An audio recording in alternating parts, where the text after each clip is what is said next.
You go ahead and get started, and I'll start letting people. Again, I'll be continuously letting people in. Awesome. Hi, good morning, everyone. I'm calling this meeting to order at 8:31 a.m. I'm Maria Linares, the new OCBC Business Initiatives Manager, and it's now officially my second meeting, but my first time meeting facilitating, so I'm really excited. Please use the chat to introduce yourselves and affiliation. This also helps me with attendance taking. Buenos días a todos. Soy María Linares, la nueva gerente de iniciativas comerciales de OCBC. Oficialmente esta es mi segunda reunión, pero la primera vez que felicito una de nuestras juntas, así que estoy muy emocionada. Por favor, utilice el chat para presentarse con su afiliación y así esto también me ayuda con el control de la asistencia. We're now moving to the public comment section of the agenda. If anyone not on the collaborative has any comments they would like to provide, this is the opportunity to do so. So please raise your virtual hand if you would like to make any comments. Ahora nos movemos a la sección de comentarios públicos de la agenda. Si alguien que no es parte de la colaboración tiene algún comentario que le gustaría que este grupo escuche, esta es la oportunidad para hacerlo. Por favor, levante su mano virtual si desea hacer comentarios.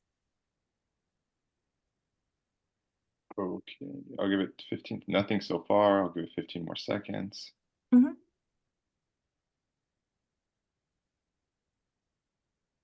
Okay, we're good. We can go on to the next item. Awesome.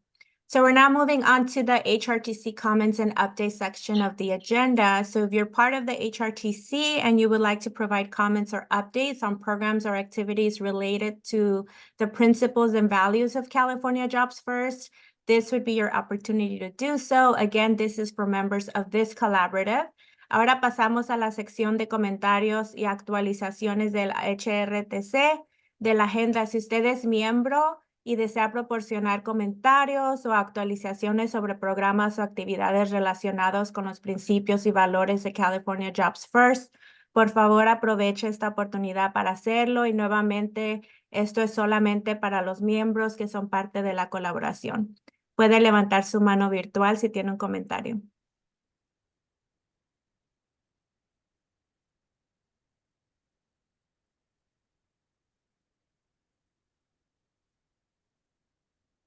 Do we see anything? Yep, Linda, go for it. Thank you. Jesse asked about it at the top of the meeting, and I just wanted to remind everyone that the Orange County Innovation Week is underway starting Monday, April 29. And we're opening with a reception at UCI Beal Applied Innovation. The next day, April 30, almost, if I'm not mistaken, 26 companies will be pitching at the Cove on that day. We have almost 80 investors who are going to be attending, but it's the companies that we're growing and helping to create high-paying jobs that we're most excited about. That's what drives us.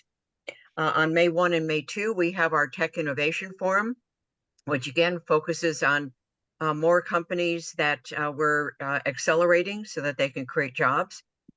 We are focused on AI and other applications.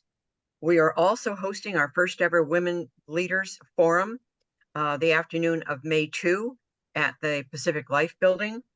And then we end with that activity on Friday.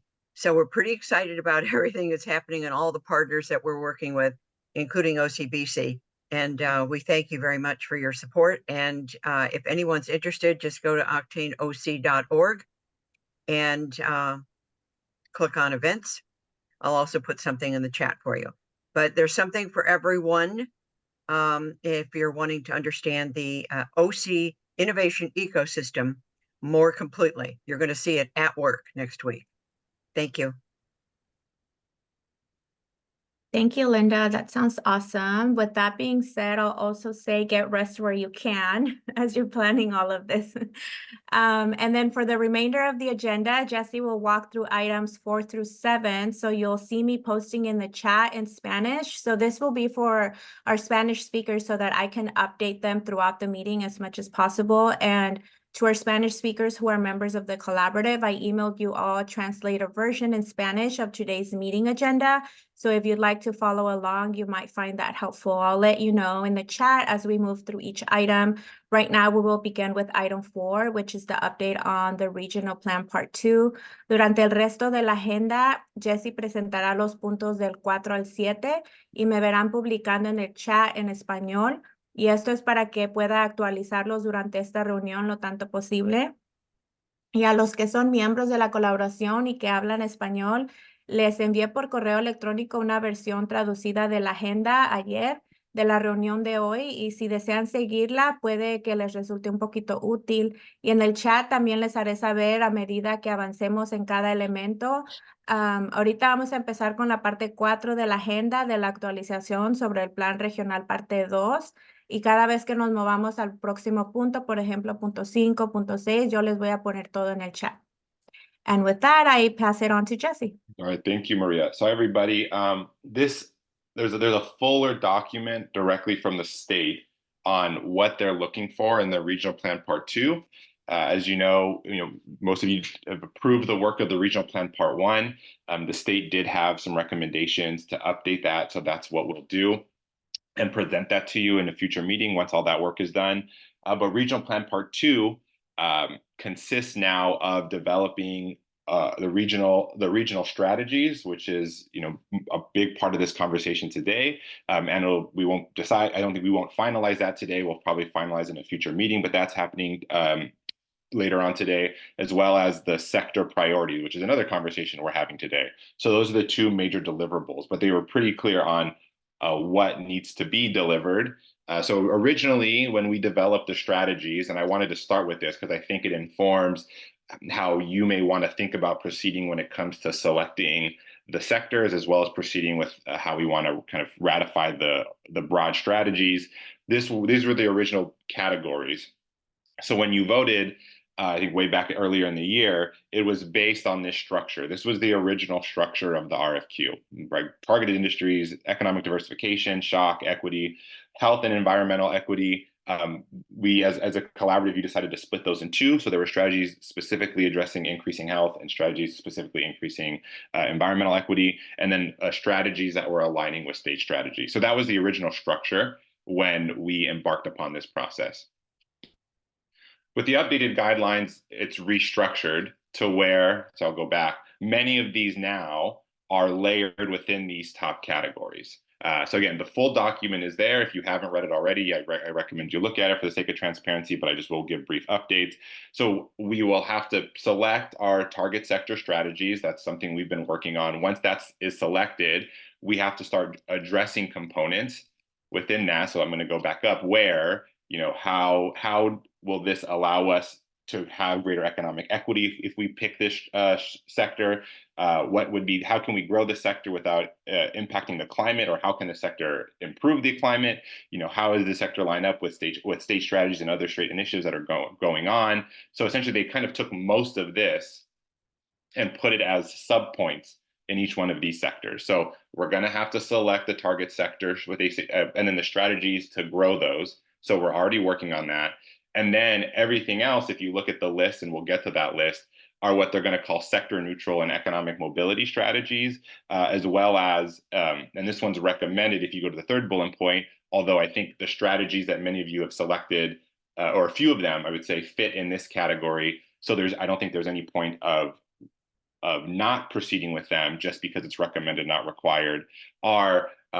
So it's like the regional and community development strategies are things around housing, transportation, broadband. Those aren't necessarily what you might call directly economic development or economic mobility, but we recognize as a region that they enable economic development, or whether it impacts economic development or not, they're so important to the region, it would be unwise to try to proceed and try to support those and try to move the needle and improve people's quality of life through those. And then when we developed the recommended is to institutionalize kind of this group. How do we proceed this beyond the funding that is provided to us? How do we make sure that we're having enough community feedback in all these things? How are we making sure that the pillars or the values of California Jobs First can proceed over the long term?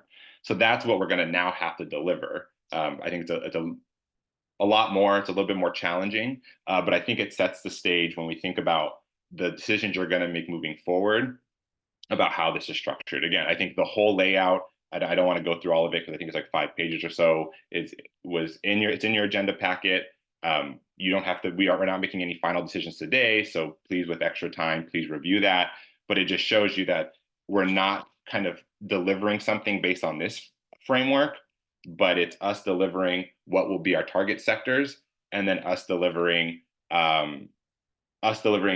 strategies that support economic development. So I think one that comes up is there's a lot of small business and technical assistance type of language in one of the strategies. So that's sector neutral. It doesn't mean that we're doing it specifically for one type of sector or not, but we want to support our small business, predominantly, women and minority-owned businesses when it comes to technical assistance, funding, and whatever other needs that they might have. So that's probably an example of the second bullet point that isn't, we want to grow the healthcare industry, and this is why we want to grow the healthcare industry. I see a hand is raised. I saw the note, so happy to take that question, or if there are multiple, please facilitate, because when I share screen, I can't see everybody. No worries, I got it. But I only see Tony right now. Tony, Sure. if you'd like to Tony. go ahead and unmute yourself. Yeah, I thought it was a really interesting guidance. And what struck me specifically for Orange County is there may be very, very limited target sector strategies given the level of, I hear the wrong word, but sophistication. And it seemed that a lot of the strategies that we've been looking at are really more sector neutral or additional regional. And I wasn't sure to what extent the state was aware of that, because I think that actually is going to be true for several regions, if not all. It's the childcare, the pipeline workforce, the things that you've laid out. I don't necessarily know that we're going to have to really get our heads together on some strategy of how do you describe something as a target sector strategy that isn't in that neutral economic mobility strategy, because I don't think we've been thinking of it that way.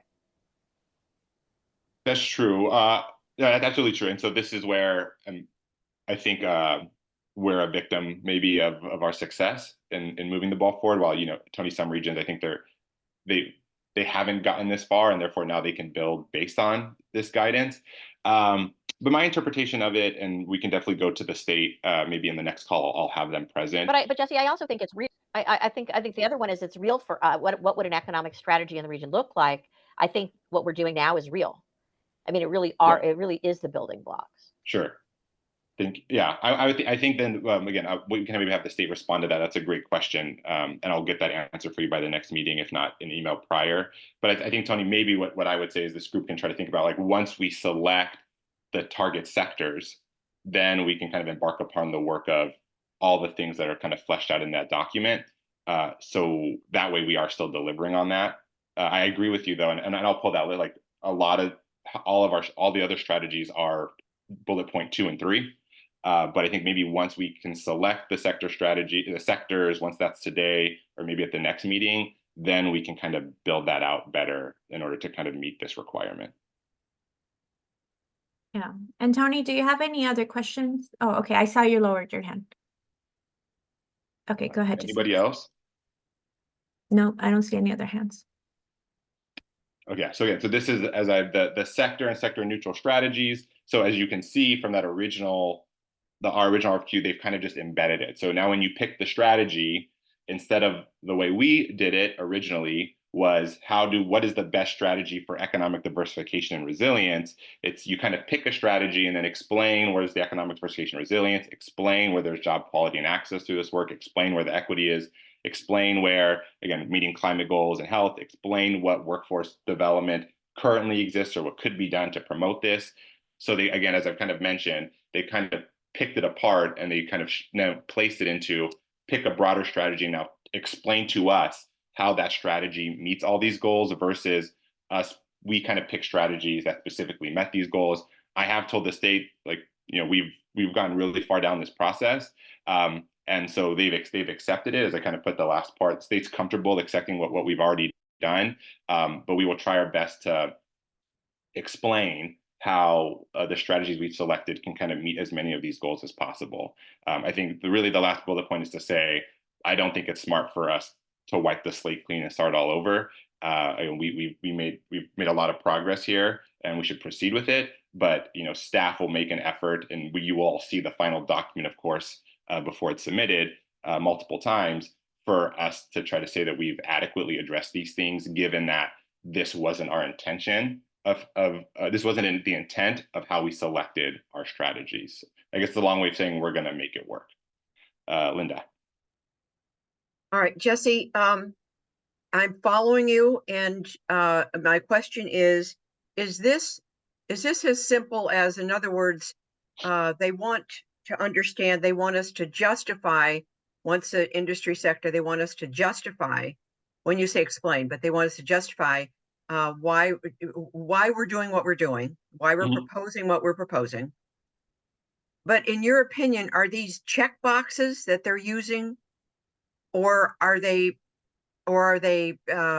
seriously or legitimately going to weight the proposals they receive based on the quality of the justifications and the quality of the responses and the scope of the benefits? Yeah, maybe to the latter one a little bit. I mean, I think what they're trying to do is have some consistency maybe in what's being delivered. I think that maybe I would say was, and again, I'm going to ask this question, so I don't mean to speak, but say, Christy, I know you're on, but I know it's usually OPR that handles this work. But some of it is, I think, with this extra guidance now, there's more consistency with what's going to be delivered between the other regions. But I wouldn't say, I think what they're trying to do is stay true to the intent of what this work was supposed to be, but again, like provide greater guidance and clarity for some regions who probably were demanding it. And so that's where I feel like they then took the original categories and imposed them onto the new framework that you've seen them that we've continuously updated you on. So now, because before, like the picking of priority sectors was not, I don't even think that was necessarily a requirement. Now they've elevated it to be really important, but then how do you make that work with the original framework that we started with? And so you see that just imposing them. And well, you have to now pick priority sectors, but it's not just picking priority sectors. It's right now, to your point, the justification of, well, where's the job quality and access in that sector? Where's the equity in that sector? So it's not just this standalone thing that you're developing these not sector neutral strategies, and then you're just picking sectors. I think they're trying to get us to kind of marry the sector and the sector neutral work again. And I'd say that most of our decisions were sector neutral, because even the request to pick priority sectors wasn't even on our radar when we started this process. And that's what, say it again, that's what it's an indelicate, I don't know how to say this other than to say it. In other words, if a proposal is received and it's going to deliver, let's say 40 jobs, and it checks all these boxes, then there's a proposal they received where it's going to create 500 jobs.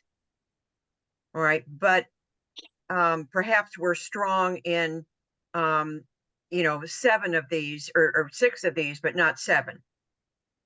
Okay. Yeah. So that's a little bit, because this is just based on the strategies, not the project. So this is just us saying, like I said, as we mentioned, if we care about, small and micro business technical assistance and funding to support them and grow from, 1 person to 3 people, what is the pathway to do that? That's separate, because in the last meeting, and we definitely bring it back up, that's where they dropped the criteria, and we discussed that. That is very much, and I don't like the word check the boxes, but that is where there are some that you absolutely have to be meeting those versus bonus points. And if you don't meet them completely, so you have to get, let's just say 6 of 6 before they kind of even consider it to be a project. But that's different than this. This is just broadly speaking how we're going to justify and explain how these strategies will improve the region in these various categories. So not as specific as projects and proposals. This is just broadly stating the strategies that you voted on, that you refined a bit, and we'll discuss a little bit later. How is it meeting these things? That's really what the focus is here. But we will definitely get to more project conversations in the future, and we can bring it back up. But that was in the previous meeting with that criteria. And as I mentioned, some of those where they absolutely have to address these things versus bonus points for community works benefits agreement, bonus points for if it has, kind of cooperative ownership. Those were all kind of they had different sections of what absolutely had to be done versus stronger projects will have type of thing. Anna? Hi, yes, good morning. Thank you for the updates. I think my question is going to be trying to make sure I'm understanding. Sure. So, and I'm sorry if I'm backtracking a bit also, but I think Linda just mentioned the projects will be selected by the state, right? So is that right? We're creating criteria and everything, and it still goes back to the state to select any awards that are distributed. Is that right? Or was there some that will be regionally selected? Yeah, great question, Anna. Welcome back. Anna was on maternity leave, so welcome. I think we were here when your young child, but welcome back. But one is, so when it comes to the project, the implementation projects, that in that category, the state ultimately awards it, but it needs this group's approval. So like that's like a mandate. It will not, no one can just circumvent this group and say, I got a project, right? It needs to have our approval on it. So yes to the fact that the state is the ultimate awarder, but it comes through us first. So we still play a very important role in that. But when it comes to Catalyst funding, that's going to be just for this group. And those are activities, not projects, right? So those are activities that need to be done for a project to ultimately get funded in the future. So if there needs to be, again, feasibility studies, if you need to get someone who can negotiate, community workforce agreements, those are all activities that can get funded. And that's for this group to decide only. The state has already kind of given the region within a month or two, knock on wood, the $9 million to do that. Then this group will just have the authority of how to spend that $9 million for pre-development activities. Okay, great. Thank you for that clarification. And then the sectors will be important. The industry sectors will be important because we are going to consider those for the Catalyst projects, and the state ultimately will identify or select projects by sector as well. Is that right? So with Catalyst, we can really address sector or sector neutral activities. So it is broader. It's important that we pick our sectors still, but like if something around transportation came up or childcare, that it's not and it may not be the sector we decide, there are still ways for us to try to, if it supports one of the sectors, there's ways that we can explore and fund those activities. So the state does not want to be that limiting when it comes to how to spend the Catalyst dollars. And we'll wait to see the final guidance though. Like even the criteria they have for projects doesn't say it has to be specific to the priority sectors. I don't know if they're going to come out with that. So Anna, I guess in that case, it's still a question mark on the implementation projects, whether they have to be based on that sector or not. But with Catalyst, so long as it's in the regional plan part 2, which broadly speaking is the selection of sectors and these broader strategies, we can do what we will or whatever we want to address any of those things. So we're not necessarily limiting the $9 million investment in just the sectors that this group will decide. It can be the sectors and the strategies that this group will develop. Okay, that's interesting then that there's such a focus on picking sectors if there isn't yet a commitment to them. Agreed. Right? Okay, but okay, and then so I think that helps with the last part of my question was then, oh no, I have 2 more, but the sector then, or the strategies that we're coming up with, they can be sector neutral because we will also be supporting sectoral neutral activities through Catalyst. Right? Yes, absolutely. And then I guess my last question is, you're mentioning the bonus points, and I did see optional on the updated guidelines for a few things that I was wondering if we felt that we had enough strategies with the process we've gone through already, or if we're interested in coming up with more, like, are we going to want to go for bonus points and is there more we can do around that? Yeah, I would think that would be based on the strength of the project. So what we haven't for this group, like we haven't developed our own requirements based on projects. So like I know I think this group will get there on whether we want to make it a mandatory requirement on ourselves to uplift some of those things or to drive harder on some of those metrics. That's going to be our decision. That's, I would say, for a later conversation though. So we have it planned to get that in future months. So that's where this group can always raise the bar when it comes to what the state is requiring or not. That's going to be at the discretion of you and your colleagues. Okay, thank you very much. No problem. Great questions. Anyone else? No, I do see something in the chat, comment from Tony, Thank but you. no questions. All right. Okay, so let's move into, because that is the end. Does anyone have any questions based on that? And again, the whole thing is there. You're not really deciding on anything today necessarily. So so I would say, like, please, if you want to review the whole thing, you can. If we want the state, we can have the state. I'll get more explanation from the state if people would like that. But I just want to give you the update there that we do as we think about ratifying those broader strategies that you kind of already have a preliminary list of, that staff will have to now kind of write to address some of those. We'll have to write those things in. It's not just us, again, as I mentioned, delivering the strategies at a high level, so not the statement, but now us trying to explain whatever the state is asking for within each one. So before we move into the priority industry sector selection, does anyone have any questions? Antes de que nos movamos a la otra parte, que es parte 5, ¿alguien tiene alguna pregunta? Esta presentación que dio Jessie hoy es solamente como un punto de información, no vamos a votar hoy ni a tomar decisiones, pero así para que tengan tiempo para revisar y procesar toda la información que Jessie les dio hoy. Perdón, María, yo quiero hacer un comentario. Sí, Apolonio. Bueno, mira, creo que por lo menos quiero poner esto en perspectiva. Sí. En el condado de Orange, pues se habla de mucho de empleos y que, pues, o sea, todo está bien, ¿no? Porque sí es necesario, pero ¿qué hay acerca de los salarios? Creo que es importante ponerlo también en la mesa, los salarios. Es uno de los condados, no sé si sea afortunado o desafortunadamente, que está categorizado como uno de los, ¿cómo puedo decir? Que genera muchos ingresos. Uno de los condados más ricos, pues, para ponerlo así, claro.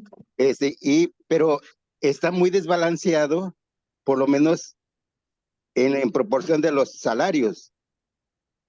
Entonces, creo que es importante que también se ponga esto en perspectiva, porque, por ejemplo, se habla de un promedio, de una media, que Sí. está muy por encima de, ahora sí, yo digo de nuestra gente, de la gente que realmente, pues ahora sí, genera los recursos. Y es un grupo, pues yo digo, bien minoritario, los que realmente sí perciben los sueldos que se dicen, ¿no? Entonces, ¿cómo se puede ver eso para que realmente, pues, pueda ser, yo digo, de manera justo? Por ejemplo, yo les puedo poner un ejemplo en cualquier lugar. Perdón que yo tome como referencia, yo vivo en Santana, pero en cualquier lugar puede ser. Realmente una persona que trabaja en cualquier industria como obrero, le alcanza para poder solventar sus gastos de renta, comida, ropa, son gastos, yo digo, muy básicos, pero es importante, creo que se ponga esto en la mesa, que realmente es muy desproporcional, o sea, no alcanza para realmente vivir una vida digna y justa. Creo que es importante ponerlo esto o ponerlo en lenguaje, porque creo que no sé si sí está. Y creo que, bueno, nada más quiero llegar a eso, ¿no? Porque si no soy el único, ni somos la única, yo digo, comunidad que pasa por esta situación, que no nos alcanza para cubrir nuestros gastos básicos de renta, comida y para vestirse. Sí, sí. O sea, básicamente como un punto de recordatorio para Jessie que le explique yo, ¿no? Sí, por favor, pues no sé, el caso es que creo que es importante ponerlo en Sí la le, mesa. no, sí, sí le entendí. Y yo creo que sí tiene mucha razón, porque básicamente también las personas que, por ejemplo, son mamá soltera, papá soltero, también pasan por eso. So he basically just wanted to remind us that OC is categorized as one of the wealthier counties, but salaries are often not discussed, and they're not fair to the income that OC generates based off the residents who a lot of the times are living in poverty. And so he's just wondering if this is language that we can add, or where would we discuss this, the salary situation. Y nomás quiero concluir con esto, de que por eso muchas personas se ven en la necesidad de tener 2, 3 trabajos, y esto obviamente la vida que llevan es un desastre, porque de alguna forma los hijos se descuidan, la familia, o sea, entonces creo que es importante que se vea no solamente el hecho de crear empleos, está bien, o sea, está bien, lo necesitamos, pero también los salarios, creo que es importante también hablarlo y ponerlo en la mesa. Y gracias, me Claro que disculpo por extenderme. No, no está bien, no se preocupe, para eso estamos aquí. Gracias. Yeah, so salary is just a really important discussion for him, and he's talking about how a lot of times parents have to work 2 or 3 jobs, and because of that, there's just a bunch of other problems that happen within the family because they're pretty much not, present with their children. Yes, I would say, Maria, I think in many of the strategies, like there's mentioning of, which generally higher paid work. So, right, so the work of this is to try to support that. But also in the industry sectors that have been mostly finalized, right? I think there's this understanding of how to uplift those jobs and how to make them more resilient. So I don't think we're necessarily just, cutting out all low income work here and focusing on high income work, but there's a balance. Yeah. And I think to Apollonia's point, that's why if you see it in the sector neutral strategies, there are things that are beyond just getting people good paying jobs. And those are some of the other things are there that I think that would support a household, that would support residents Yeah. beyond a little bit of that work. So that's kind of the response I'd give to Apollonia. I mean, again, you guys we're not finalizing the strategies yet, but hopefully as he has more time to review it and others, hopefully those things are being addressed. As far as adding them, I think it's going to be a challenge. So, but you can add things so long as it makes sense to what has already kind of been written. We'll discuss that a little bit more, but I don't think we can just necessarily, I mean, the group can add whatever they want. I would just recommend not, because I think that kind of opens up a Pandora's box of then everyone adding these strategies, and it might get out of control as far as what the response will have to be to the state. Yeah, and I'll work with them on that next week when we sit down for our weekly meeting. So I'll just give them a quick response. Apolonio dijo que es algo que no estamos ignorando. Básicamente lo del salario es importante, pero también lo estamos, por ejemplo, poniendo en las partes de las estrategias, o si se acuerda las estrategias que las juntas que hemos tenido, también va a estar como parte de las estrategias. Pero el martes, cuando tengamos nuestra junta, nos sentamos y platicamos bien de todo lo de la presentación de hoy, ¿ok? Gracias. Okay, go ahead, Jesse. Sí, claro que sí, de nada. Perfect. Thank you, Apollonio. Gracias, Apollonio. So background on the next section, right? The selection of sectors or industries here. So we did, as a group, select, broadly. So the 2-digit NAICS code is the broadest you can be when it comes to, I think, the sectors that we wanted to support. And so I have them all listed here. I think the sentiment of the group was, we wanted to keep things as broad as possible, because then it gave us a lot of latitude when we saw proposals to be able to say, well, like, we wanted to allow a strong project to not be precluded, because it didn't quite, if we were very, very specific, it didn't quite meet it. it didn't quite meet, it wouldn't allow us, I say, to kind of score, review it, or analyze it. But the state did request that we be more specific. So from a 2-digit, we go to a 3-digit NAICS, which is what you'll see in the spreadsheet that was shared at the last meeting and shared in an attachment to the agenda packet. I would say that there's not a maximum number to choose from. I think we can submit some, and if the state wants us to go further, we should. I think that's probably a better approach than, again, us, I would say, maybe cutting too deep and then precluding industries that we really like in order to be a priority sector.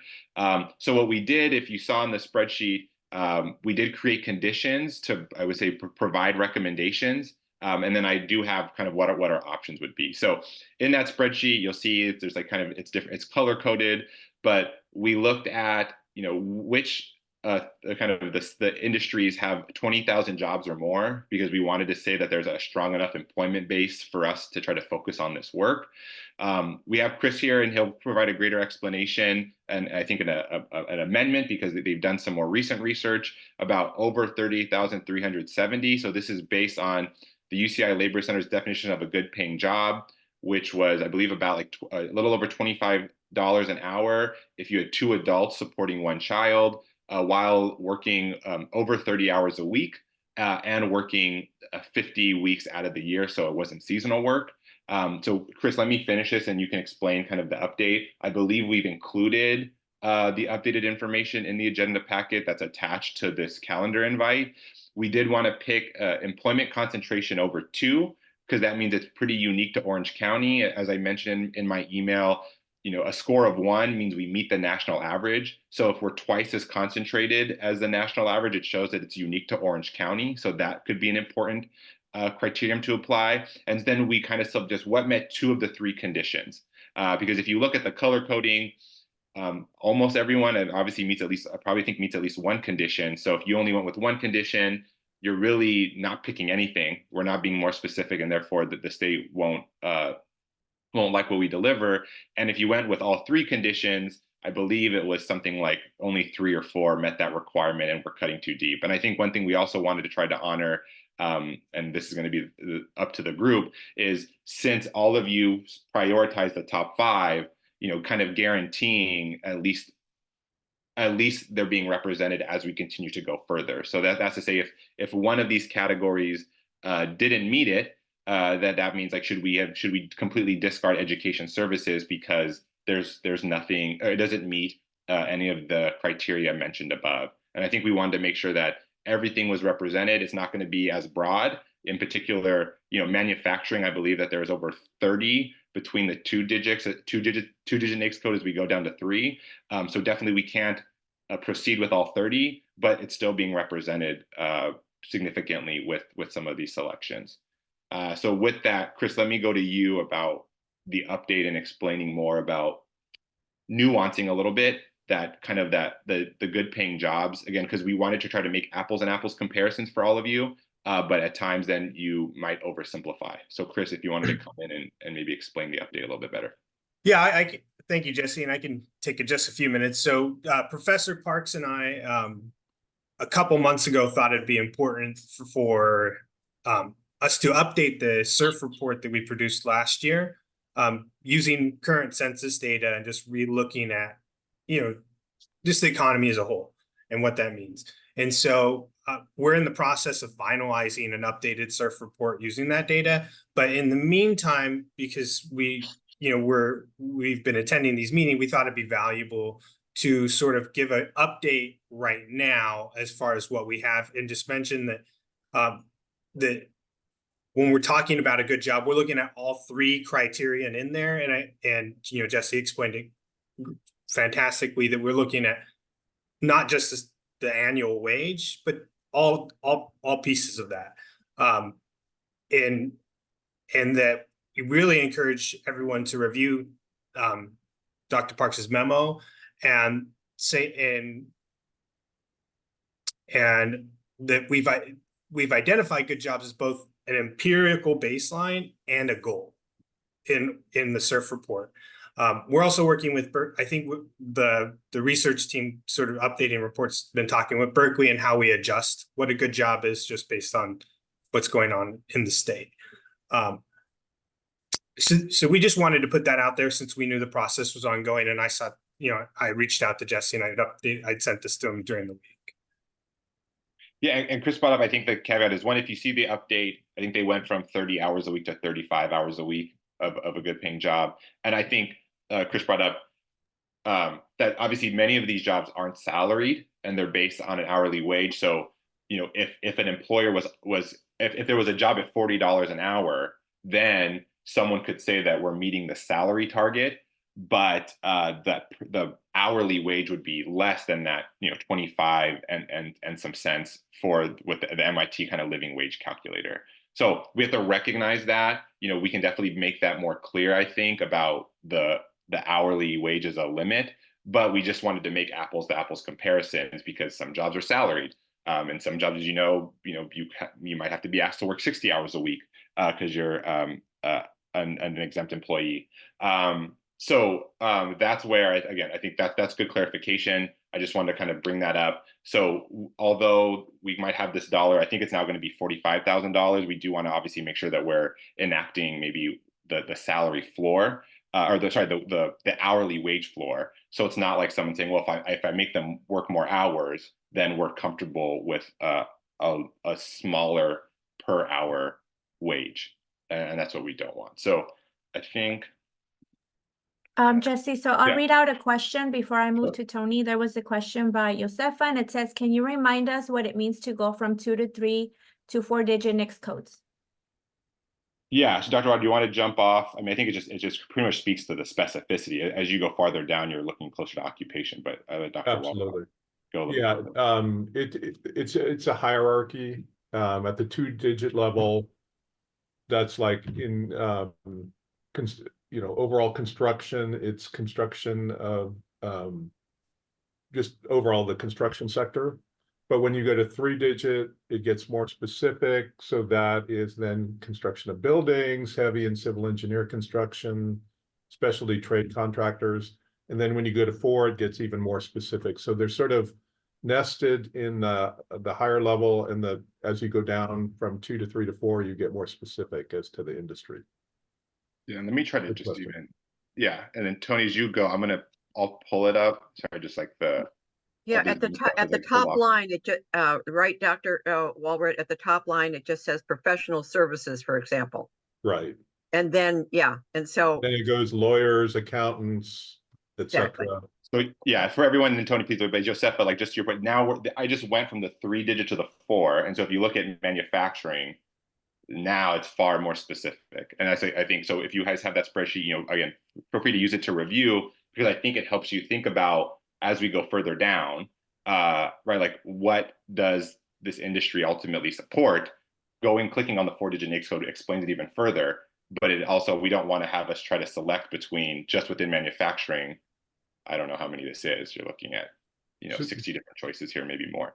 So yeah, if you want, this is a good explanation of where we went from, as Dr. Ortberg, from 2 to 3, and this is now 4. How many more choices they are and more specific they are within manufacturing. And then that spreadsheet, the two left-hand columns are clickable, so you can go directly to the government website, and you can navigate around in there. But that's a good way to get a description of the industry, some of the occupations that are in that particular industry, etc. But happy to, have a separate session to walk through that if necessary. But.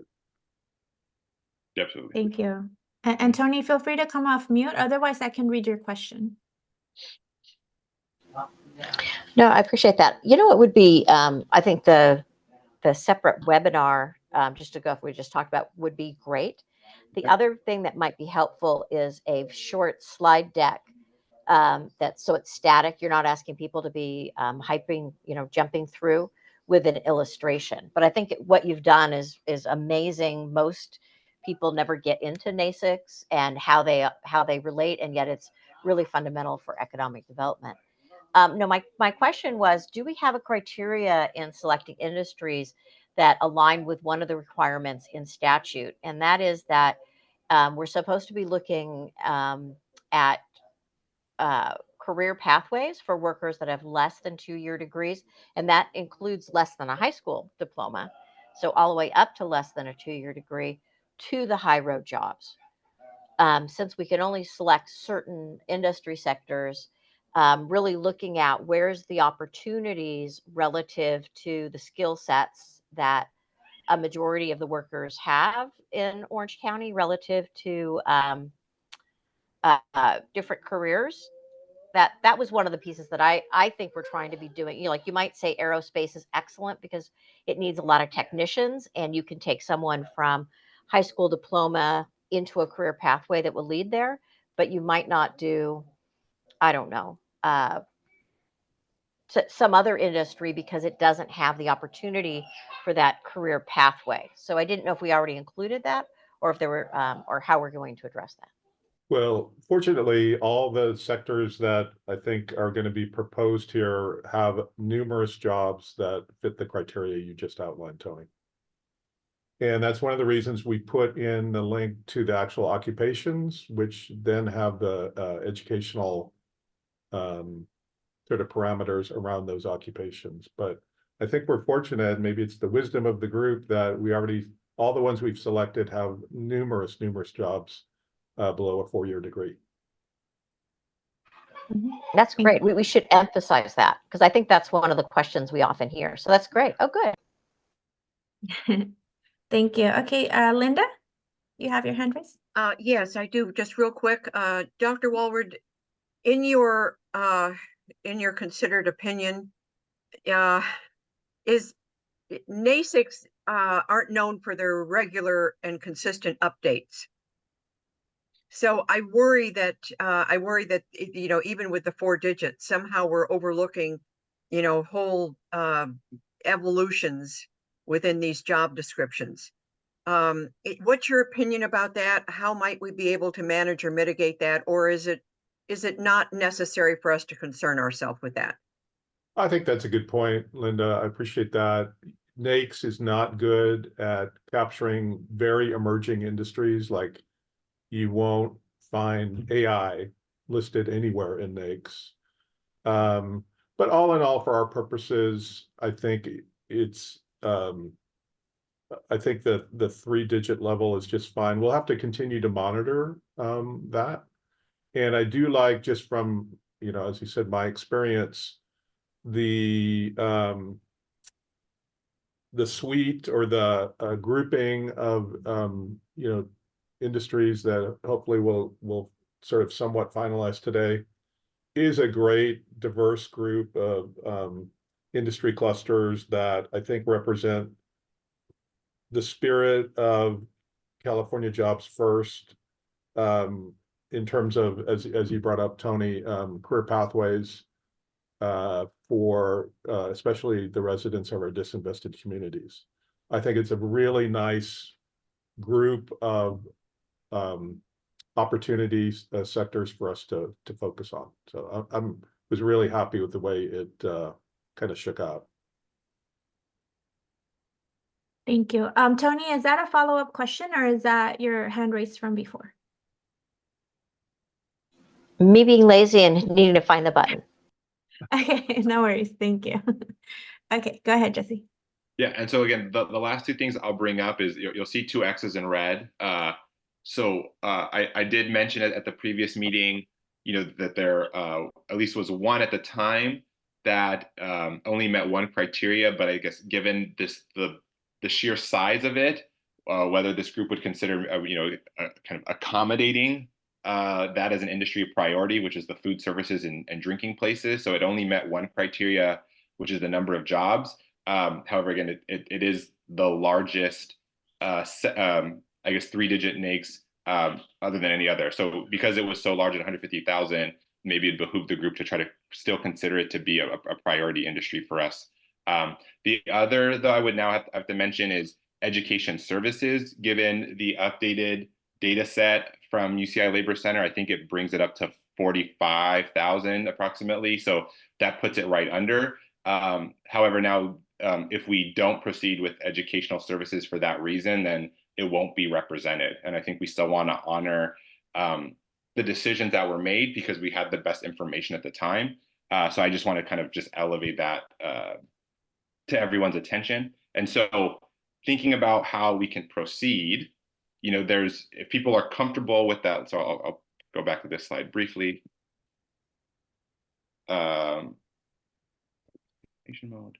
So with this slide deck, again, you can toggle back and forth, I think, for more information, but I think the ones that might be less clear, we did try to put kind of the 4-digit NAICS code for you to kind of jump right into it, so you can kind of think about what's within these industries. So that's kind of what you see here in the parentheses.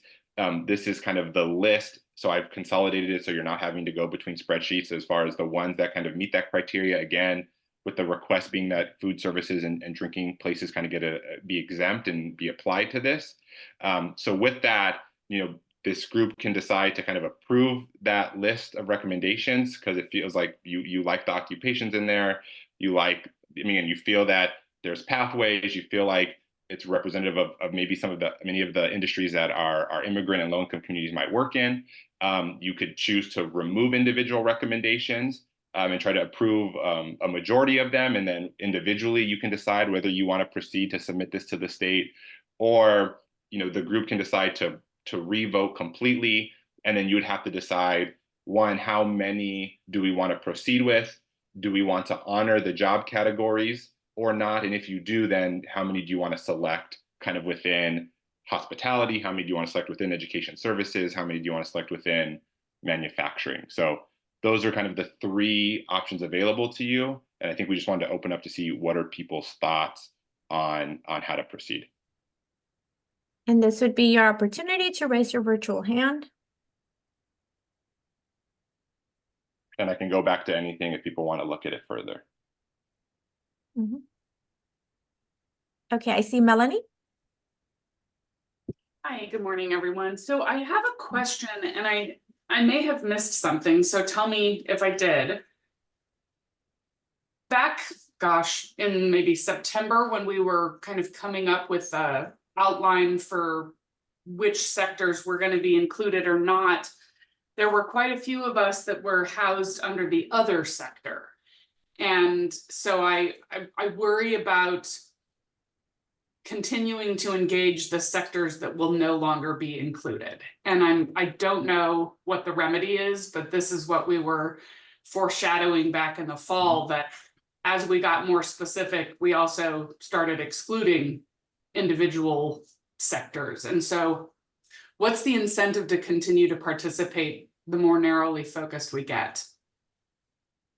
I think this is why we really kept it as broad as we possibly could, Melanie. I mean, selections had to be made, but we kept it broader, again, as broad as we really possibly could. The state even didn't like how broad of the selections we made. So I think that was some of the intent, was to keep as many people at the table, 1. But 2, if you, I didn't touch upon it really deeply, but in that kind of the updated regional plan part 2, kind of at the very top of this presentation, like, again, every one of these sectors, there has to be some, how are you going to mitigate, or how are you going to prevent further kind of climate damage as we grow these industries and sectors? So if you think about, maybe let's say the environmentalists and the environmental justice groups on this collaborative, your job, I think, is to help and support in that, to get involved in a project that would help with that. So if we were to grow manufacturing, how do we do it in a way that the state can still meet its climate goals? And I think that's really the role, at least directly in that regard, when it comes to project selection, the role that I think an org like yourself and others might play. But I think at the end of the day, right, decisions have to be made. And again, the state is even asking us to be, which you might say, more exclusive, but they're going to say more specific. I don't know. Hopefully that answers your question. Again, you can go back to the full document, but every sector that we're going to pick here, there needs to be some explanation about its climate impact. Either how can it improve given the state's climate goals, or how do you ensure that it doesn't regress the state's climate goals? And I would think that would be the role for the environmental community to help shape. Right. And like I said, but I kind of feel like I said it before, and I don't want to proverbially beat the dead horse again, but because so many groups were categorized in the other category, we already got eliminated at the beginning. And so the system is set up in an unjust way, kind of period. And so just pointing that out, that while we're trying to be inclusive, the system isn't designed that way. So, and I'm not expecting a response or even a solution, but I'm just pointing it out from our perspective. You know, when you get housed under the other category, and if you use manufacturing as the example, there's nothing that I would be involved with related to manufacturing in land conservation. So I don't know how I would fit into a proposal that way, unless somebody was proposing to give me money to buy more land to offset impacts for mitigation. So, which could very much be in the proposal. And two, you know, the catalyst work, and I guess we'll wait for the state to be more clear on the implementation work. Like in some of the strategies, though, those comments have been made. So, right. So if we think about the regional plan part 2, this strategy selection is half of it. The other half, which is later on in this call, is how we're going to continue to proceed with us, you know, ratifying some set of strategies. Where then Melanie, I would think, I know for a fact that language is in there, and then, you know, Catalyst can try to aid that. I think implementation is still a big question mark, because we haven't decided what this region wants in our request for proposals or request for qualifications. But I'm happy to meet with the environmentalist community and others if we want to try to talk through this more.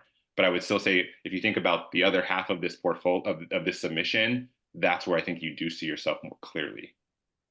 right. Yep. For me, it's just kind of back to eyes wide open that there's just a systemic issue here and we continue to perpetuate it.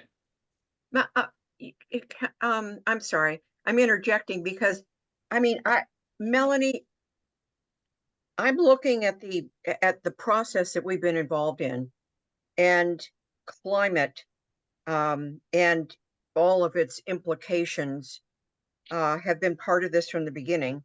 And I'm looking at the target sector strategies, and I'm seeing institutionalizing community-led climate forward planning and additional regional, you know, and community and sector neutral. I mean, I'm with Jesse. See, I'm seeing perhaps your very specific lane is it sounds like you might see that as a constraint. Whereas I'm looking at this and I'm seeing what Jesse said, this is a huge opportunity for the environmental community to play in almost any proposal that's made on any of these sectors, because we need to look at things differently than we have looked at them in the past. Jesse, am I right? Or well, yeah, and I think what very valid what Melanie is saying. I think Melanie, like I think the meeting before or after, I think it is about, and maybe I think the state has actually reinforced it in the way that we want to deliver the strategies, is that I think, again, the climate community and those partners can start embedding themselves in any project, in any proposal, in all of these strategies in order to make sure it's meeting the climate objective. Because again, I hate the term checking the box, but I think that's where it's valid for you guys to be the advocates to ensure that these projects are meeting, again, the climate goals regionally and at the state level, that, you know, other parties, as much as they care about the environment, may not be as such strong advocates for.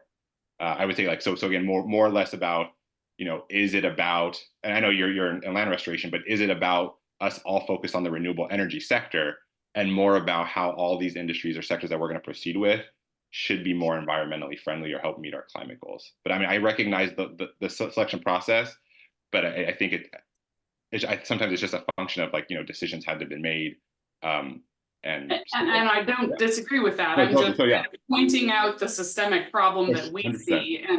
And I was the one that pitched in our presentation in November that we should be in every single proposal. So I'm not disagreeing. I'm just pointing out something that I'm presently struggling with, because I don't see myself in the list of sector options. And so I'm acknowledging publicly that others may be feeling this way as well. Yeah, totally. And like I said, if we want, I'm happy to have, if anyone else feels that way, I'm happy to have that conversation and try to work with the state on, well, what could be our ideas, but also what does the state have planned? Because they have to realize that this can't be everything. And so what is it that they want to communicate when especially they have state agencies that are supposed to be working with these probably stakeholder groups on a more frequent basis? So where do they see themselves in that? So yeah, if anyone else, you can say it here, you can, email me after or direct message me, but we can have that conversation for anyone who feels that they're not seeing themselves and they're questioning their value to this process. I'm happy to have that conversation. So Yeah, Kevin, let and me then- promote you to the panelist. So if I print your panelist, please accept. It just allows you to speak easier. And then before, you said you're transferring somebody over, right, to panelists? Yeah, Catherine. Okay, awesome. So before that, before she comes off mute, we do have a comment from Nancy.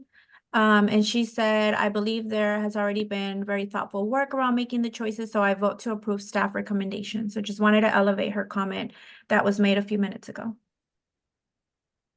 Thank you. Oh yeah, let's take Catherine's comment, and then if again, and others, and then we can again choose. Awesome. See how we want to proceed. Okay, so then after Catherine, Cesar, you're next, okay? Sorry, are you speaking? I may have put my hand up. Yeah. Okay, thank you, Jesse. No, I don't have a lot of comments. I agree with you that I think it's an opportunity for the environmental, for those in the environmental space to have a great part in this as we go forward. So I agree, but it would be nice for those of us in that space to have a conversation. Sure. Separate conversation. Yeah. Okay. Thank you. Happy to do Awesome. Cesar? Hi, good morning, everybody. No, thank you. I just wanted to add to Melanie's comments. I think part of what I'm also feeling is that we're working to try and incorporate these goals and these priorities, and some of them are very directed towards economic development, and some of them are more tangible that are connecting to provide these interventions to also support economic development. And we see it at the state level that climate and affordable housing, for example, are a big priority. So I struggle too with kind of the state's approach to this, since we're not connecting to kind of their economic development. We may be connecting to economic development, but we're not connecting to their housing goals and to their economic or climate goals that I think the administration continues to state that are a priority and important. So maybe it is something we need to have a conversation with the state as to how we rationalize that and how we come to a consensus on it. Yeah. So if you want to follow up, happy to kind of facilitate that. I do hope Cesar with again, like I know with some of the strategies, I know this is industry specific, but right, I think housing is mentioned, and there is an opportunity through Catalyst to pursue pursue the sector priorities, but also the non-sector specific stuff.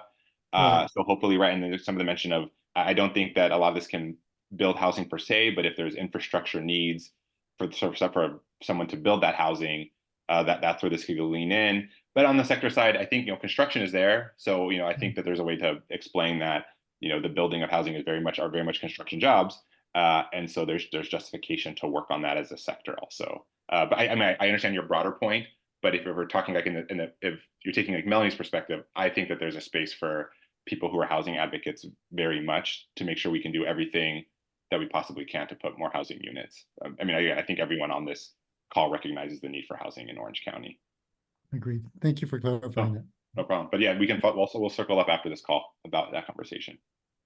Yeah, and then Nancy, you're next. But before that, anybody that has spoken, if you don't have any follow-up questions or comments, if you can lower your hand after speaking, that would help us a lot.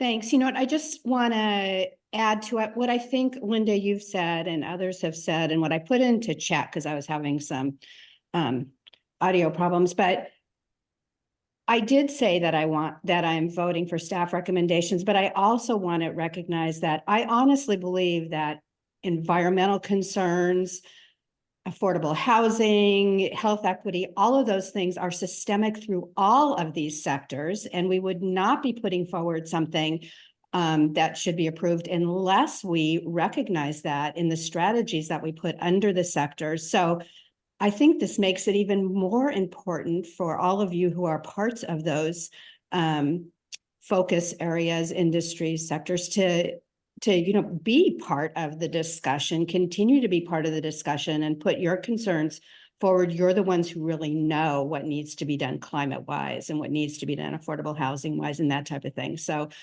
I don't think this takes you out of the picture. I think it makes you even more important in the picture because you're part of all of these sectors. Thank you, Nancy. And I don't see any other hands, Jesse. Sure. Then with that, I mean, so Nancy motioned for, I guess, option one. Anna have her hand up? And Anna, okay. Couldn't find it fast enough. That's all right. Yeah, I saw another comment in the chat that's part of what I'm concerned about and seeking clarification on. Let me see. I think it was from Oh, can it UCI. be, is it the one you posted? Christopher. So Christopher Duarte says that he would like to state that we view, good jobs as both an empirical baseline and a goal, and that an industry that doesn't necessarily have good jobs should still be considered, deserving in order to make the jobs in that industry better. So that's like my fundamental concern is, yes, like I heard earlier, we talk about, making sure that if we are selecting, industries with high paying jobs already, that there are pathways to those jobs for people from disadvantaged communities. And then you mentioned, Jesse, that there ought to be a balance between those high paying jobs and industries in which there are large populations of our workers. And so I'm wondering, how is that represented in this recommendation that's moving forward, or that you're bringing to us? Oh yeah, sorry. Let me get to that slide, or maybe it's easier on the. Can people see the Excel? It's tile? on the screen. Mm-hmm. Yeah.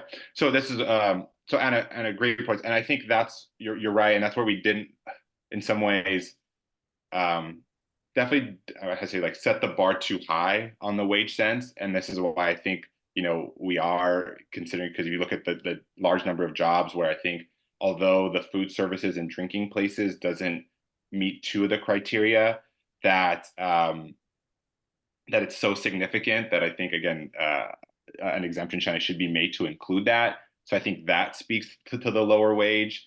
And so, but I do think that it is a question of, again, trying to balance the two, and that, this group does have to make some selections. And so if everyone can kind of, again, we've had this list, so you can evaluate it. So I guess you would have to decide then potentially which ones to swap out. And then it would probably help, though, for there to be what the justification is for that. So, and then the justification can be like, we really want to target low wage work. I think that's totally fine. But then it's like, well, then how are we explaining some of these other selections? So I think for the most part, we try to provide, I guess, a rationale, let's say, for the selection, with only one exception to it, in order to kind of, I think, to really get at what would be considered kind of potentially, like, well, it shows like lower wage work and how we can make that more resilient and have career ladders and pathways. Again, but if as this group, like, you guys can decide to pull certain things out, you can approve a big bulk of that list. You can vote individually. These are kind of the options available to you. So I do think that, like I said, I was aware of that. I guess I would say, like, are we excluding some of the lower paid work? But in this case, I still think we still had to honor every sector, while, we do have to narrow a bit, right? So that this wasn't that we tried this, the state didn't like this as a solution. And so what do we want to do to move forward? Thank you. Thank you for restating that. And I'm catching that the blue are the selected ones and the orange. The blue and the green, right? The green meet all three, but but the blue have some, right? Because well, I guess if you look at that orange color, then we're back to essentially just we're pretty much submitting the 5-digit NAICS code, right? We're sending the state a list of like 50. Right. And so we can't do that. I guess in that case, one proposal might be like the if it's the hospital in the first, right where you are, I forget the very top industry, the big category name, I forget. If you scroll, you can see it. But social assistance, health and social assistance, I think captures the childcare, the housing, the like emergency and relief industries. And I'm wondering if that one ought to be swapped by like the hospitals, you know, or the one that are the doctors in particular, so that we can have a good range of, yeah, being able to reach the lower wage and workers as well in order to improve the standards. That's a great comment. Dr. Orr, can you come in here just on the fact that, and another thing that can, actually, I'll let you take, because for the wages that you talked about, like you could be, the CEO might be mentioned in this, right? And then so it's not, so there's a lot of, let's say, potentially like low paying occupations within that I think probably from a projects perspective we'd be focused on. But can you talk about maybe how they even calculate column D here to explain that there can be wide Sure, ranges of- that's just an average. There are a lot of very low wage jobs at hospitals. Food services in hospitals, janitorial, etc. So the thing about healthcare in general is there are really great career pathways for somebody who just gets an entry-level low-paying job to move up the ladder very quickly. So I would not exclude hospitals at all. I think that's a bad idea. But and to your point of like, right, I think from the, when we get to the project proposals, I don't think it's necessarily, if we wanted to, a pipeline to becoming a medical doctor. Right. Again, I think that the comment was made, but I think just in all these, right, like the wages can vary widely within it. That's why we're not going, I mean, if we went further down, it probably would be more clear. But then you come up with the issue of having, I'm not saying too many to pick from, but then you're kind of narrowing it even further. So if we kind of go to the NAICS, it could show you specifically a little bit more within all these. I might as well just try to go there. That's why we included like this column B, it's clickable, and it goes to Right. exactly what the occupations and wages are that are within that industry.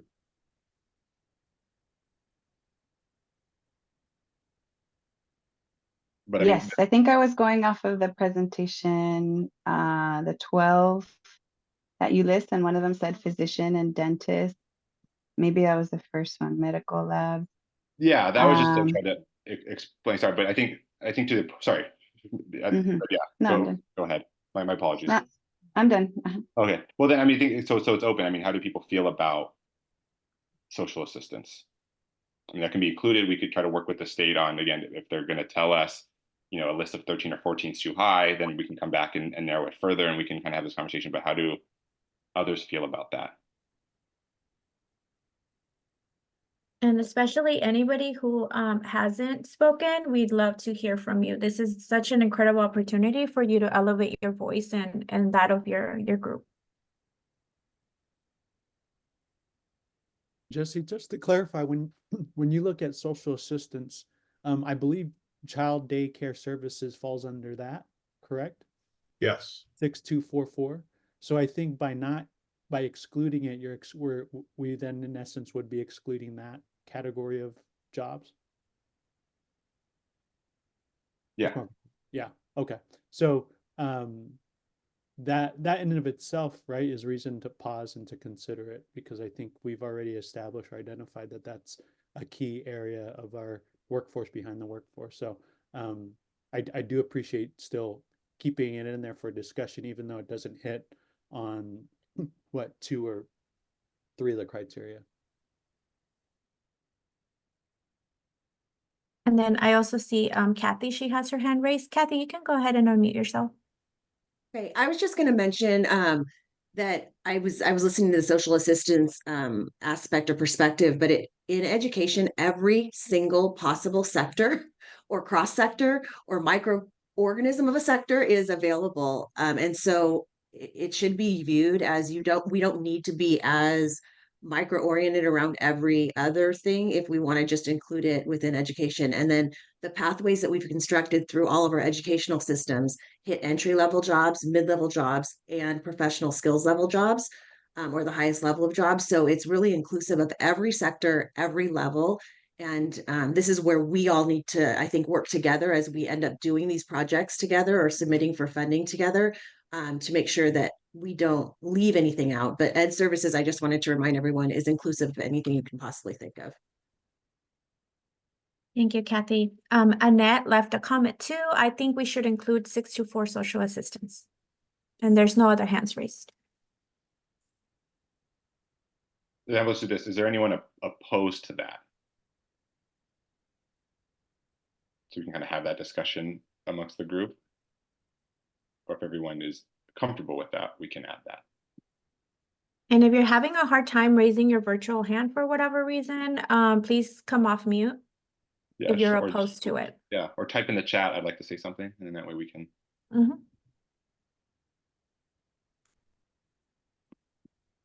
Otherwise, we will assume no one's opposed. Yeah. Nope, no hands.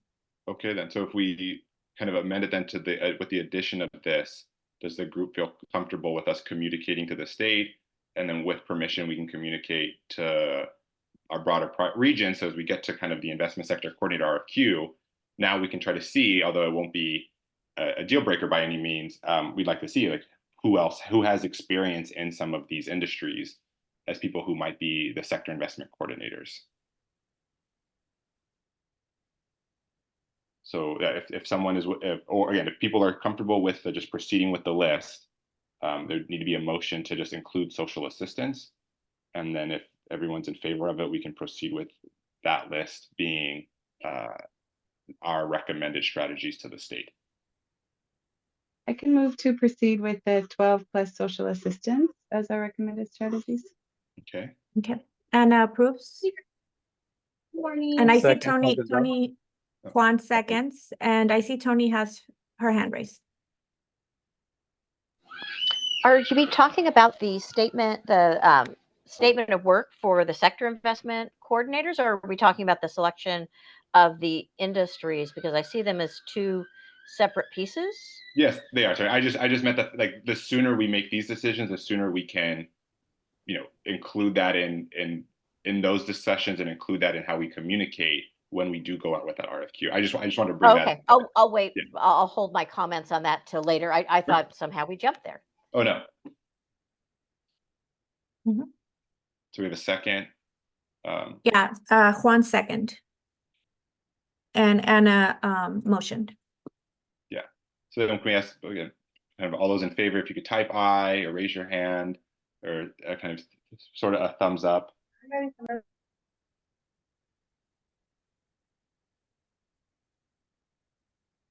Nancy, are you raising your hand to make a comment or? I think she's raising to. Sorry, just about. Support. Yeah, show support. Oh, a vote. Okay, awesome. Okay.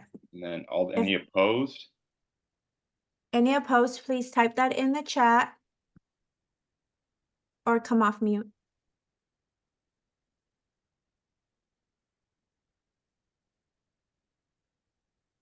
I have the shared screen. Do you see anything? Nothing at all. Nobody Okay. raising hands or anything. No opposals. Sure. Okay. Looks like everyone's in favor. All right then. And then can you just remind them as to what they just approved, just so that they know? Yeah, they approved the staff list of 12, which is on the PowerPoint slide, but now we will include social assistance. And again, we'll submit that to the state.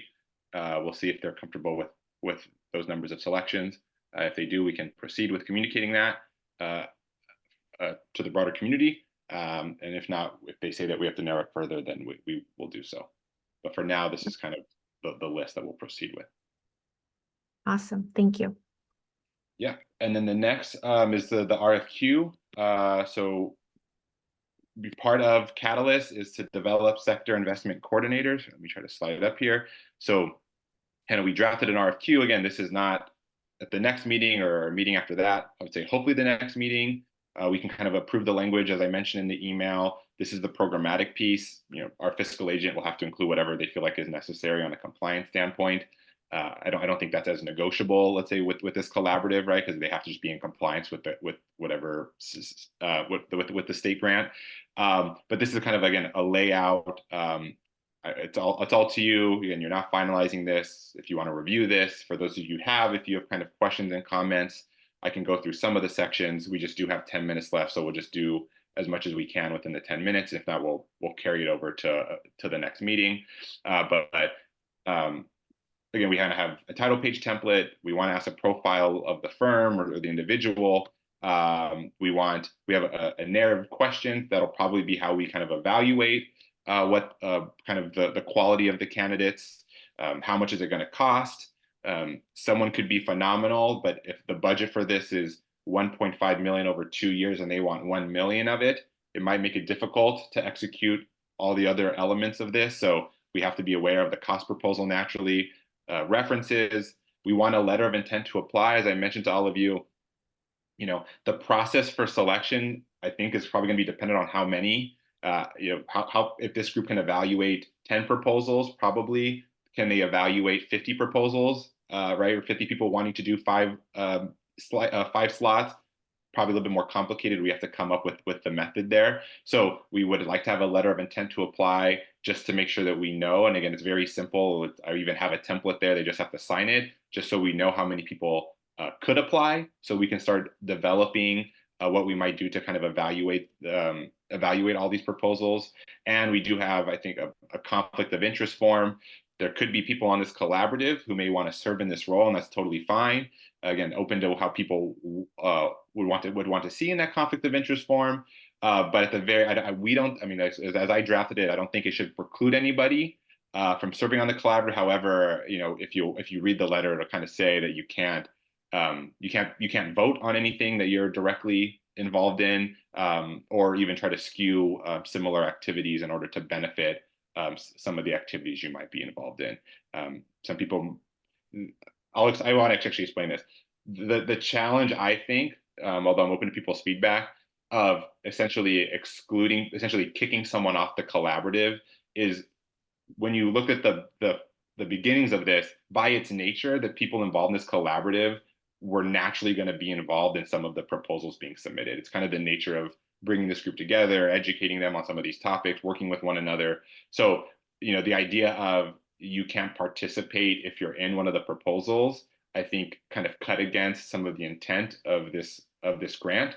So we obviously have to have checks and balances here, but I didn't initially think you should have to step down in order to serve in this role. We just would have to just mitigate, again, the conflict of interest. So that's what you see there. I think that's something that people can discuss.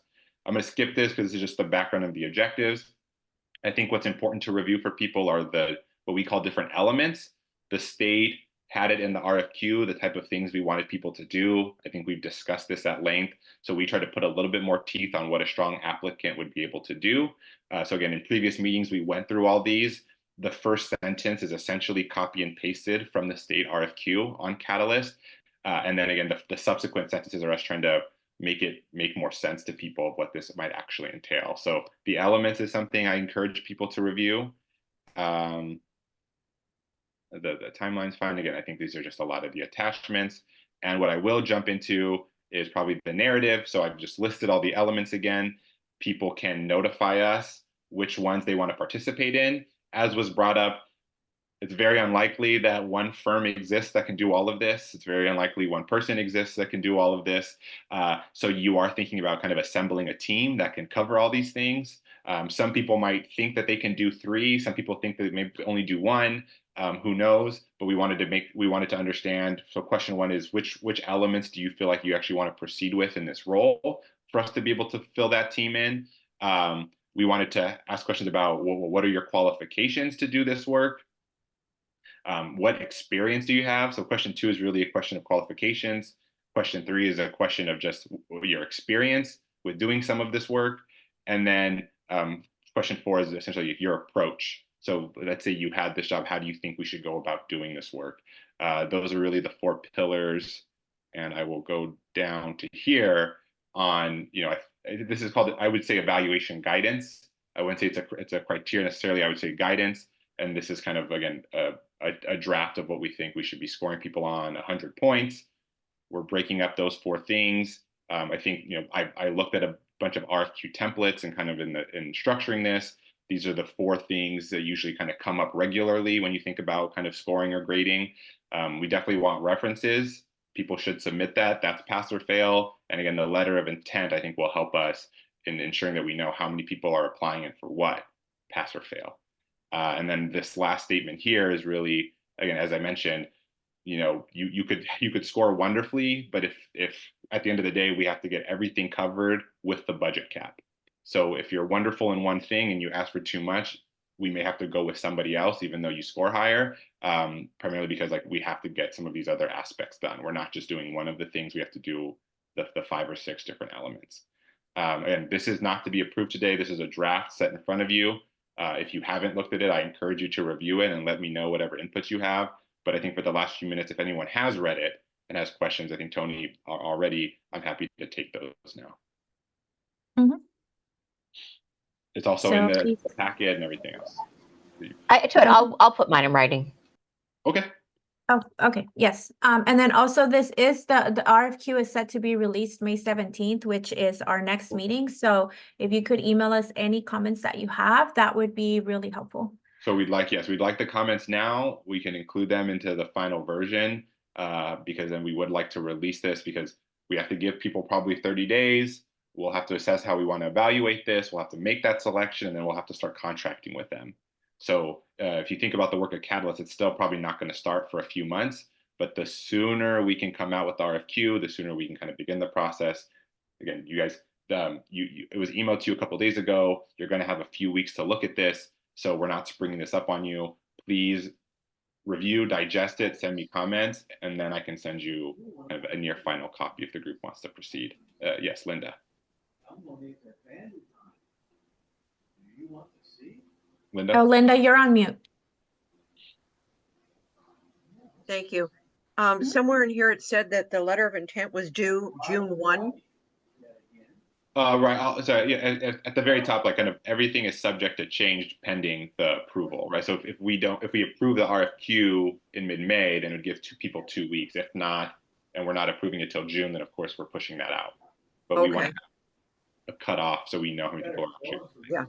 All right. Thank you. Right. You're totally. Yeah. All dates at the very. I think it's at the very top. We're going to subject to change pending when this gets approved by all of you. Mhm. Melanie? Thank you, Tony.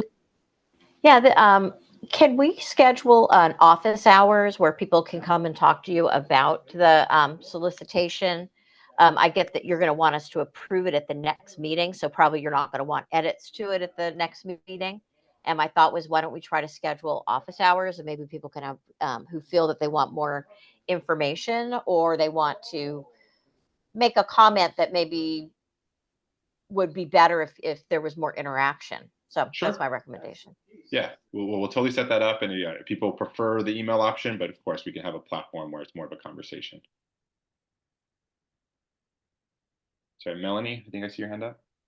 Yeah, my question is about the references. Are you specifically just looking for a list? I didn't see any clarity in the packet, or is this something similar to letters of support? I think like the references would be like almost like a job reference to say like, but I can look, I can clarify. I think it was up here. Yeah, I wasn't seeing. Yeah, I can make that more clear. But yeah, no, the reference is primarily, people who can vouch for you, in other words, but I can make that more clear in writing. Let me make Yeah, that note. I'm just saying that because my experience has been submitting grant applications to state and federal agencies is that it'd be more common to actually provide a letter of support rather than somebody that would be called to vouch for you. And so, and who is responsible for making that phone call? And, it just seems like you're adding more work when somebody could get a letter to you that provides the content you're looking for. Sure. Love that suggestion. It's now 10, Jesse, so I don't know if you want me to adjourn or. Yeah, let's adjourn. I mean, I'm happy to stay on if people want to look at this more, but again, this is just draft. You have the next few weeks, please to look at it. We'll send out something for the office hours, but yeah, I think it's fair to adjourn. But if anyone wants to stay on, I'm happy to stay on to look at this if you have the time, and since we're looking at it right now, totally up to the participants. Okay, so I adjourned this meeting at 10 a.m. and then just a quick reminder, everybody, that we do have a meeting on May 17th. So for those who would like to stay on, that'd be great.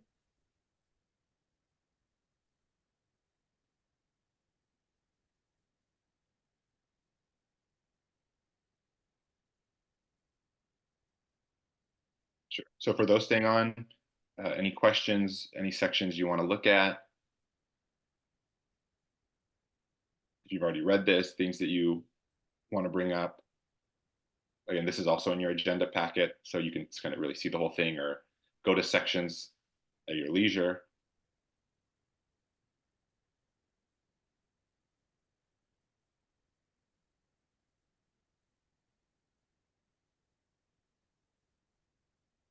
Oh, thank you, Josefa. I do like chairing meetings.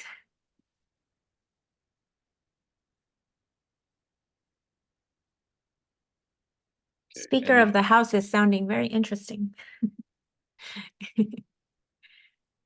And anyone have any comments on this topic? Again, if there's a section you want me to go to, I'm happy to make this part of a working meeting. And don't feel like you have to raise your hand. You can come off mute. Yeah. If not, again, all other things on the agenda, we'll move to the next meeting. Mhm.